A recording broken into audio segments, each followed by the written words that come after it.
बोलिए गायत्री माता की जय। आइए गीता चिंतन में आज हम अध्याय 8 श्लोक नंबर 16 और 17 का चिंतन करते हैं। कल 15वें श्लोक में भगवान ने कहा कि हे अर्जुन, मां पेत तो कौन्ते पुनर्जन्म न विद्यते है मां पेत पुनर्जन्म दुखालम अशाश्वतम नाप्नुवन्ति महात्माना संसिद्धिं परमां गतः। जो मुझे पाना चाहता है, अपने दुखों से निवृत्ति को अगर पाना चाहता है व्यक्ति, तो उसको चाहिए कि मुझे पाने का जो है प्रयास करे, पुरुषार्थ करे, क्योंकि मुझको पाने के बाद में, मेरे परम धाम को पाने के बाद में फिर सारे दुखों से उसको मुक्ति मिल जाती है।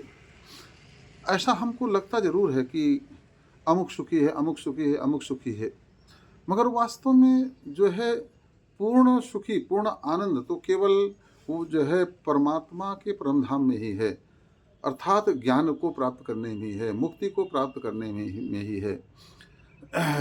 जिस तुलसीदास जी ने बहुत बढ़िया बात कही थी कि गरीब कहे धनवान सुखी है, धनवान कहे सुख राजा को भाई, राजा कहे चक्रवर्ती सुखी है, चक्रवर्ती कहे सुख इंद्र को भाई।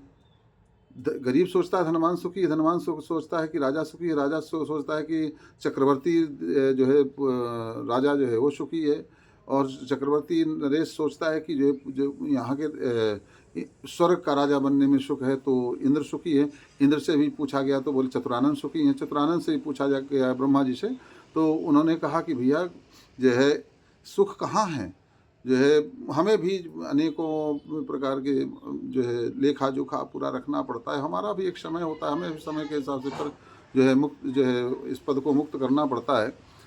तो तात्पर्य फिर कहा गया कि सुखी कौन है, तो बोले जे सिया राम भजन बिन जीव दुखाई। जब तक भगवान की प्राप्ति अर्थात ज्ञान की प्राप्ति आपको नहीं हो जाएगी, मुक्ति ज्ञान से मुक्ति है और मुक्ति ही परम धाम है, तो मुक्ति को पाकर के ही व्यक्ति जो है परम आनंद को, परम सुख को प्राप्त कर सकता है। भगवान ने आगे कह दिया कि अब ब्रह्मा भुवनालोका पुनरावर्तनो अर्जुन मां पेतु कौन्ते पुनर्जन्म न विद्यते सहस्रयुग पर्यंतम अर्हत ब्राह्मणो विदुः रात्रिम युग सहस्रांताम ते अहो रात्रिप्रदो जनाः।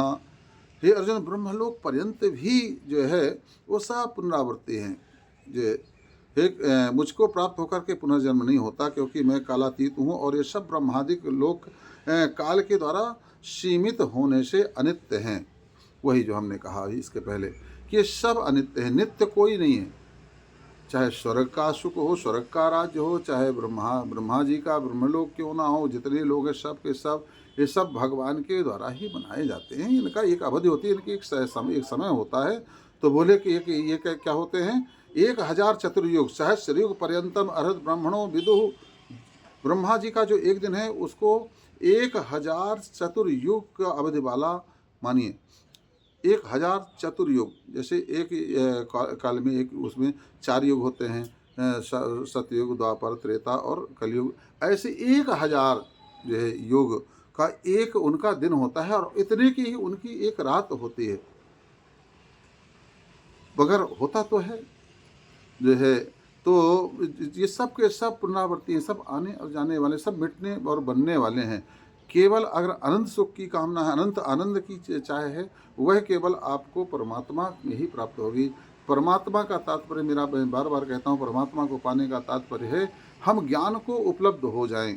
कौन से ज्ञान को? आत्मज्ञान को उपलब्ध हों। आत्मज्ञान को पाने का प्रयास करना चाहिए। किताबी ज्ञानों में बहुत ज़्यादा मत उलझिए। किताबी ज्ञानों से व्यक्ति के अंदर और अहंकार आता जाता है कि हम बहुत जानकार हैं, बहुत पढ़े लिखे हैं, बहुत जो है वेदों को जानने वाले हैं, शास्त्रों को जानने वाले हैं, तो इससे और अहंकार की उत्पत्ति होती है, जो भगवान के मार्ग में रुकावट पैदा करती है। तो आत्मज्ञान को पाने का प्रयास करिए। आत्मज्ञान देखिए, आत्मज्ञान इतना सहज और है कि आप हर व्यक्ति प्राप्त कर सकता है, मगर वेदों का ज्ञान, शास्त्रों का ज्ञान, इसको पाने में हो सकता है कोई व्यक्ति सक्षम ना हो, मगर जो श्रेष्ठ ज्ञान है, जो पूर्ण ज्ञान है, वह आत्मज्ञान है, उसको पाने के लिए हर व्यक्ति सक्षम है और वह प्राप्त कर सकता है। तत्स्वयं योग संसिद्धिम कालीन आत्मनिविन्दति, भगवान ने कहा है योग की सिद्धि के द्वारा वह आपको स्वयं अंदर ही मिल जाता है। इसको कहीं बाहर ढूंढने की आवश्यकता नहीं, ना बाहर बाहर जो है कहीं जाने की आवश्यकता, ना पुस्तकें खंगालने की आवश्यकता है, ना शास्त्रों को खंगालने की आवश्यकता है। वह आपके अंदर ही योग की सिद्धि के द्वारा कालीन आत्मनिविन्दति का कुछ समय के बाद में प्राप्त होता है। उसी को पाने का हमें प्रयास करना चाहिए। बोलिए गायत्री माता की जय।